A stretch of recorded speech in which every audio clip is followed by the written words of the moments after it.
రేవంత్ రెడ్డిని కాంగ్రెస్ ప్రభుత్వాన్ని ముఖ్యంగా ఎస్సీ ఎస్టీ డిక్లరేషన్ ఇచ్చిన మల్లికార్జున్ ఖార్గే గారిని లీడర్ ఆఫ్ ఆపోజిషన్ రాహుల్ గాంధీని మనం అడగాలి. రేవంత్ రెడ్డిని కాదు. రేవంత్ రెడ్డి నెల నెల పైసలు పంపి ఆయన కుర్చీ కాపాడుకుంటున్నాడు. కానీ పైన ఢిల్లీ వాళ్ళు అసలు లంగలు.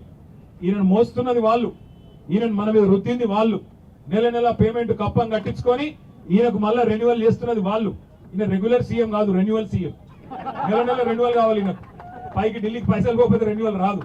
నెలకు మళ్ళీ బ్యాగులు పోవాలి, మోసుకుంటూ పోవాలి, పోయిచాడ పెట్టి లెక్క పెట్టుకొని మొత్తం మళ్ళీ అప్పుడు రెన్యువల్ టాంప్ వేసి పంపిస్తారు ఈయన. అందుకే అడగాల్సింది వాళ్ళను.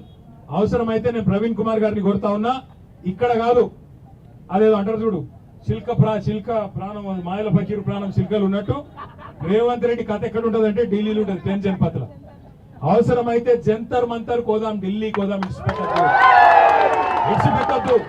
ఏదో ఇందిరా పార్క్ కాడికి వచ్చినాం కదా, వీడికి అయిపోయింది కదా, ఇక చాలు కదా అంటే కాదు.